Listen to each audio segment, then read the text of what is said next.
Hello everyone, welcome back to another video on the channel. Again, it's Gran Turismo 7 Daily Race C at Brands Hatch Grand Prix circuit, and we are racing in the Alfa Romeo 4C, which is the car to go for if you are considering doing a no-stop strategy, which appears to be the fastest strategy as opposed to the one stop. I think you may lose around 20 seconds or so doing the one stop with a faster car like the Supra, which I set my qualifying time with, a 1:29.1, which wasn't the fastest. I could have definitely gone quicker at the time, but I just wanted to get into the races and get a feel for it. Fuel is not an issue during this race, so you can just race flat out and to the finish line. But the only issue is that this track is again super difficult. It's not wide, grass on either side, difficult to overtake, easy to get run off the track, so it's a bit of a nightmare race. Luckily it's GR4 not GR3 cars, that'll probably be even harder. So we've got a few races today. So the first race you can see here, starting P4, so a reasonable position. The Alfa Romeo isn't the fastest car, so when you start the race you tend to be a little bit slow, so the cars behind can easily catch up with you, and in the first corner you have to be a little bit careful because they can overtake you, so just to be mindful there. Also, if you're qualifying with the Supra and then you jump into the race with the Alfa Romeo, there is a difference to be noted with regards to the gear shifts, so just be careful. It's easy to be caught out because the Alfa Romeo, the first gear is very short, and then you can end up sort of over revving and then get caught out that way. So starting the race here, just getting comfortable. See the guys ahead already battling away, so whenever you see people battling away like this, just take a step back. A gap will definitely open up, so just relax, and you know something will happen, and usually that will tend to go your way. You can see the guy ahead in the Supra, so you know that he won't be able to go to the end of the race without stopping, so there's no point pushing him too hard. Settling into the race now onto lap 2, and make a little mistake here, which means that the guy behind, Jackie Boy, who has had a few races with him this week, and he's a very good racer, very honest, no dirty driving, leaves the room.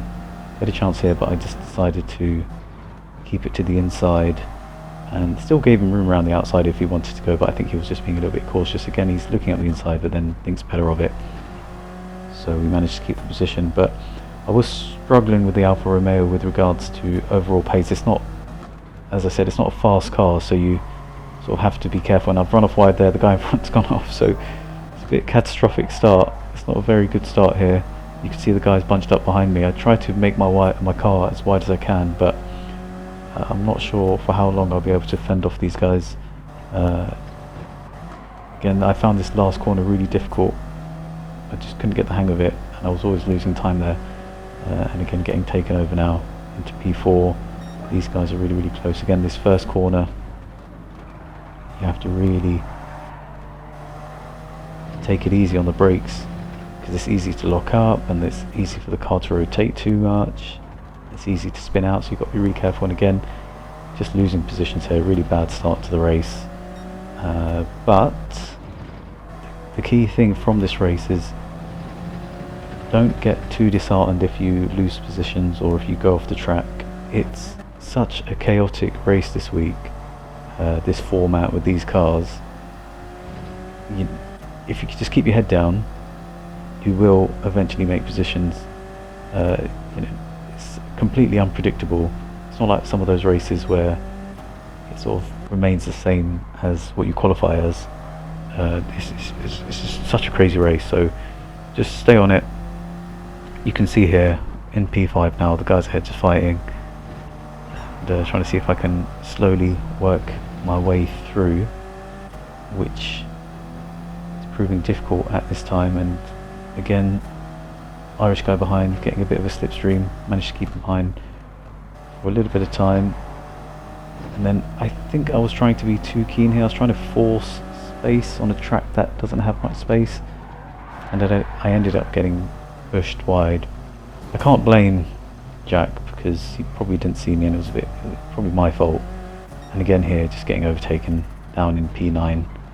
Frustrating, but you know, it's just this is what happens at this circuit. I found so difficult there, but again, you're going to see yellow flags because other people will do the same. There'll be other incidents, and again, Jack looks like he got into a bit of an incident himself. So slowly, my aim is to work my way back up the field, and this is how you get your rank up in these daily races. It's just to remain consistent. I always talk about it, but if you can try to reduce the number of errors you make during the race and staying calm, you will eventually make positions just like that, just like you've seen there, and eventually you will get your rank up. So I play on this account, and I also have my other account which is in the A rank, and this one is almost at the A rank now. I think by the end of this week it should be at that rank 2. Into P5 now, and again you can see it's so easy in these corners just to go wide, particularly with the tyre wear, and that's why Daily Race C can be entertaining, because of the unpredictability, which I think it is better. I saw a video on YouTube recently, I can't remember who it was by, but they were saying that is there a point to the Daily Race B because it's not a realistic race. But in my opinion, don't get me wrong, I understand where he's coming from, and it isn't realistic just having, you know, like a 5-lap sprint race without any tyre wear, but at the same time you can still have fun and there is still benefit, and even the F1 races have some elements of sprint racing, so I think it should still be kept there. I definitely think there's room for it. Not everyone wants to race for 20 minutes or 25 minutes, they just want quick races and quickly jump into the next race. So I think GT7 should, or Gran Turismo generally, should keep it there. Anyway, we're up into P3 now, not too far from the guys ahead. We're on to the final lap. You can see there's a back marker who's just a ghost at the moment, which probably interferes a little bit with your driving lines, but just trying to see if I can pull up to the guys ahead now. I know they'll be struggling with the tyre wear, and we're getting closer and closer. It's been a long race, very eventful, lots going on, but we've managed to claw it back to P3, and through this send it up the inside into P2, leaves me the space. Fair driving, fair play to him. Now a couple corners to go. I wonder if we can even snatch P1. That would be a monumental effort, but I think it's too much.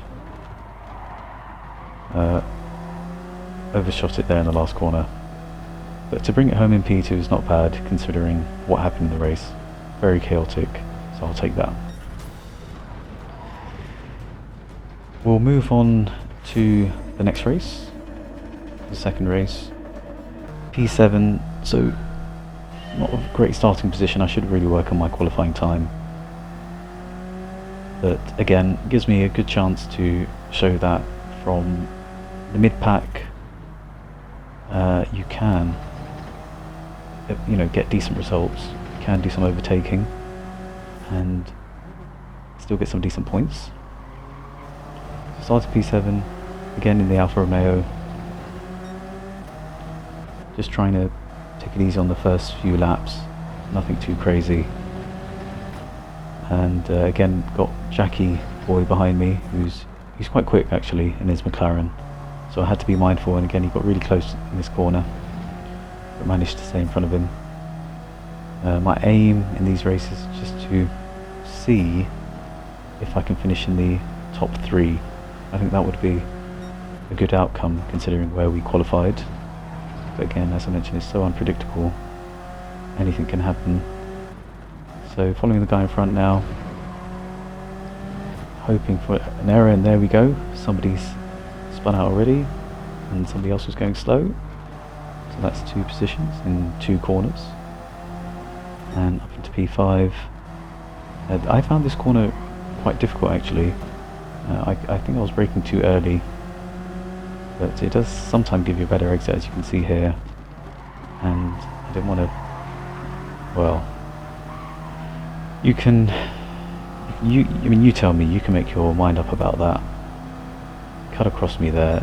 I'm trying to be a clean driver. I don't like doing dirty driving, but you tell me if that was inappropriate.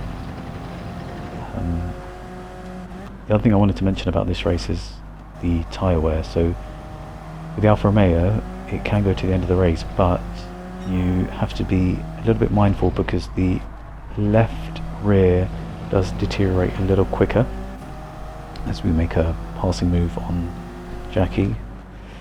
So the left rear does deteriorate a little bit quicker, so I was putting the brake balance as neutral to begin with, as 0.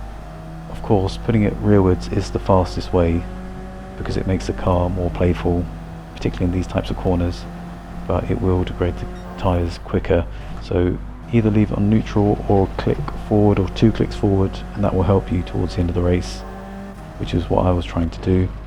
The other thing as well to bear in mind, it's really, really important, this race in particular with the GR4 cars, is understanding the actual weight of the cars and how to brake into the corner. So trail braking is really important, and just getting the feel of when to let go of the brake so that you don't lose too much time. Particularly this first corner, the car's tilting all over the place. And GT7s, I think they've done really well with the car physics, because once you sort of master that, you'll know when to let your foot off the brake slightly to allow the car to sort of rebalance itself. So yeah, something just to bear in mind in this race. So we're into P3 now, lap 8, heading towards the end of the race. So I believe Steve O is in the Supra, and it looks like he's doing a no-stopper on that car, so his tyres would be deteriorating. I've got Jackie behind me, who's very quick, as I mentioned, so I need to be mindful of him, and he's within a second of me. Now pulling up, well, was closing on Steve O, but I make an error there, which allows Jackie to come super close to me, and he launches it up the inside. I managed to get back round, past him. Whether or not he let me pass him, possibly, I'll have to rewatch that. But just a couple laps to go now. My aim is to close up to Steve-O and overtake him, because I know he's struggling a lot. And his tyres must be completely finished, so I just need to get past him without too much drama, because I know that if he holds me up a little bit, Jackie will probably overtake me. So through here into the first couple of corners, he covers the inside. Now I tried to get around the outside here, but he blocks me, so I tried to come around the inside, and well, again, I mean, you tell me. I would take responsibility of that, but I really tried to not cause. I wasn't trying to cause an incident there. I've just replayed it down and slowed it down here. So I've come back around the inside. I've full on the brakes now, and for me, I feel like he cuts across me a little bit. He could have left me a little bit more room, and it's not as if I was turning into him. My steering angle's heading left, so it could be a racing incident, but I really don't feel like I was racing dirty, because he had some horrible things to say after the race to me in the comments. And to be honest, I just said to him, look, watch the replay, because I wasn't trying to be dirty there. I felt like he cut across me. So finished P2, again reasonable considering the type of race that we had. Then I said to myself, look, I just need to qualify a little bit better. Enough of qualifying in the mid-pack. Let me put some decent laps together in the Supra in the qualifying, try and get higher up and just get a win. just to sort of satisfy myself to know that I can win this week on the daily race. So starting in P1, again, coincidentally I've got Stevo behind me. In the previous race he said that he would remember what I've done. So with that in mind, I was a little bit careful in these first few corners. I really didn't want to push him too hard, and he's already sort of forced his way past me, and I really didn't want that sort of drama this race, so I let him past without too much of a fight. And the fact that he's on the Supra, I mean, he'd either have to pit or he'll do the no stop again, where I should be able to overtake him. So it was just a matter of, again, just setting reasonable lap times and just keeping up with him as much as I can. But I wasn't the best this race. It wasn't my fastest, it wasn't my cleanest, but I managed to keep it in P2. I had Jimmy Dodger, a variation of the Jammy Dodger, behind me. He was actually pretty quick, and he stuck with me most of the race, to be honest. He kept up with me and put me under some pressure. So we can see here the gap now 2.5 seconds to Stevo in front, who now darts into the pit lane, which sets me free. Well, I say set me free, I wasn't really being held up by him, but he goes, does a pit stop, so hopefully he doesn't catch us back up. But my main problem was Jimmy, who was coming up pretty quickly behind me, so I just needed to keep him behind. And you can see here it wasn't my best race. I wasn't driving the best that I could do. I was making some errors, wasn't being as fast in the corners. My average speed through the corners wasn't great, so he came up behind me and he was always sort of within a second of me, so it's just about, you know, staying calm and hoping that he doesn't sort of send one up the inside at the hairpin in the first few corners. But we managed to keep it together here. We're on lap 7 through these corners. Again, this one is a tricky corner, long right-hander, which causes the wear on the rear left-hand side. So again, it's just about understanding the balance of the car, when to brake, and how to preserve your tyres. You know, a good trick is to not accelerate too much when the car's on full lock, otherwise that will really wear the tyre on that left rear, particularly for the right-hand corners. For these types of corners on the going left, you can abuse your tyres a little bit because they take less load, so even through this corner you can really accelerate hard and not worry about the tyres, but do try and look after the tyres when you're turning right. That will help you towards the end of the race, and as I mentioned previously, just making the brake balance either 0 or maybe +1 or +2 forwards, that will help you. But you can see here Jimmy's getting really close to me now, and I was buckling a little bit under pressure. I wasn't fully focused, so I had to just do everything I can to bring it home. He had a little bit of a slipstream, I should say. He's getting really close, but I think he was quite wise actually to not try to do too much in those corners. Again, that corner there wasn't my strongest. He was able to catch up and sends it up the inside. I knew he was coming, so I positioned my car slightly wider so I can get the switch back, which I do. He leaves me room, and he was a fair racer. Again, you don't always get that in the lobbies these days. You do get some angry drivers, but luckily in this race, dealing with drivers who are well behaved. So on lap 10, just trying to get that win to chase the A rank on this account as well. Getting there slowly. Onto the final lap now. You can see he's really close, 0.4 seconds. Trying to bring it home, no mistakes.